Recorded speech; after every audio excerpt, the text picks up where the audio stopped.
नमस्कार दोस्तों, सुरेन हिंदी क्लास में आप सभी का स्वागत है। आरपीएससी के नए पाठ्यक्रम में नरपति नाल्हे जो है वो शामिल हैं। नरपति नाल्हे आदिकाल के एक कवि हैं और इनका नाम विशेष रूप से पाठ्यक्रम में लिखा हुआ है, चंद्रवरदाई का और नरपति नाल्हे का आदिकाल में। तो नरपति नाल्हे जो है ये पुरानी पश्चिमी राजस्थानी भाषा के कवि हैं। एक तो ये हमें ध्यान में रखना है, पुरानी पश्चिमी राजस्थानी भाषा के कवि हैं। और एक माना जाता है कि नरपति इनकी उपाधि है और नाल्हे मूल नाम रहा होगा। नरपति इनकी उपाधि मानी जाती है और नाल्हे इनका मूल नाम माना जाता है। ये बीसलदेव रासो जो है वो इनकी प्रमुख रचना है और अजमेर के बीसलदेव जो थे उसके ये दरबारी कवि माने जाते हैं। बीसलदेव रासो इनकी प्रमुख रचना है और रचना काल के बारे में शुक्ल के अनुसार विक्रम संवत 1212 में जो है वो इनकी रचना हुई थी और 1073 विक्रम संवत डॉक्टर नगेंद्र के अनुसार इनका रचना काल है। अधिकांश विद्वान जो है वो शुक्ल के मत के अनुसार जो है वो सहमत हैं। जो बीसलदेव रासो रचना है इसके अंदर प्रमुख रस जो है वो श्रृंगार रस है। वीर रस भी इसमें है, लेकिन प्रमुख रस जो है वो श्रृंगार रस है। ये हमें ध्यान में रखना है। एक श्रृंगारिक रचना है। काव्य रूप यानी किस काव्य रूप में लिखी गई रचना है, तो एक इसमें लिखा हुआ नहीं है, मुक्तक काव्य भी इसको कहा जाता है। मुक्तक काव्य, विरह गीत काव्य, वीर गीत और गेय काव्य जो है वो नगेंद्र ने इसको गेय काव्य कहा है। तो विरह गीत काव्य है, वीर गीत काव्य है, गेय काव्य है, नगेंद्र के अनुसार गेय काव्य है और मुक्तक काव्य भी इसको कहा जाता है।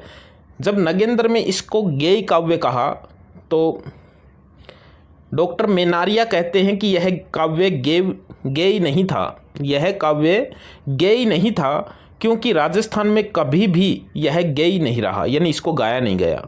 तो डॉक्टर मेनारिया जो है इनका ये कथन है कि यह एक गेय काव्य नहीं है। बीसलदेव रासो जो है ये 4 खंडों में जो है वो लिखी गई है। ये ध्यान में रखना हमें कि इसमें कुल 4 खंड हैं। 100 पृष्ठों की एक छोटी सी किताब है और 128 छंद जो है वो माने गए हैं।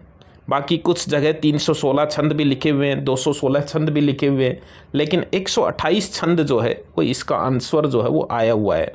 तो 4 खंड हैं इसमें। पहले खंड में खंड प्रथम, पहले खंड में मालवा के भोज परमार की पुत्री राजमती से बीसलदेव के विवाह का वर्णन है। तो अब इसमें हमें ये बात भी क्लियर है कि राजमती इसकी नायिका थी और बीसलदेव जो है वो इसका नायक था। मालवा के भोज परमार की पुत्री राजमती इसकी नायिका थी और बीसलदेव जो है वो इसका नायक था और इन दोनों के विवाह का वर्णन पहले खंड में है। दूसरे खंड में राजमती से रूठकर बीसलदेव का उड़ीसा जाना वर्णित है।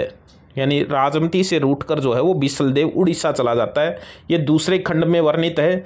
और तीसरे खंड में राजमती का विरह वर्णन है और चौथे खंड में भोजराज का अपनी पुत्री का मालवा ले जाना वर्णित है और उसी में बीसलदेव के उड़ीसा से लौटने और राजमती के घर ले आने का प्रसंग भी इसमें शामिल है। तो इस तरह से इसमें कुल 4 खंड हैं और 4 खंडों में अलग अलग वर्णन है। अब देखिए, आदिकाल की श्रेष्ठ कृति डॉक्टर नगेंद्र के अनुसार, डॉक्टर नगेंद्र ने ये लिखा है कि जो बीसलदेव रासो है वो आदिकाल की एक श्रेष्ठ कृति है। ग्रंथ का आरंभ गणेश जी व सरस्वती की वंदना से हुआ है, क्योंकि जो भी ग्रंथ लिखे गए थे उस समय उसमें देव स्तुति जो है वो पहले की जाती है। तो इसमें गणेश जी व सरस्वती की वंदना से जो है वो इस ग्रंथ का प्रारंभ जो है वो होता है। बीसलदेव रासो की शैली जो है वो वर्णनात्मक शैली है, घटनात्मक नहीं है, क्योंकि घटनाएं तो 2 ही हैं इसके अंदर और बाकी इसमें वर्णन है। बीसलदेव रासो ग्रंथ में श्रृंगार की ही प्रधानता है, वीर रस का किंचित आभास मात्र है। ये आचार्य रामचंद्र शुक्ल का कथन है कि बीसलदेव रासो ग्रंथ में श्रृंगार की ही प्रधानता है, वीर रस का किंचित आभास मात्र है। तो ये एक श्रृंगारिक रचना है और इस श्रृंगारिक रचना की प्रधानता है, ये किसने कहा है? ये डॉक्टर आचार्य रामचंद्र शुक्ल ने कहा है।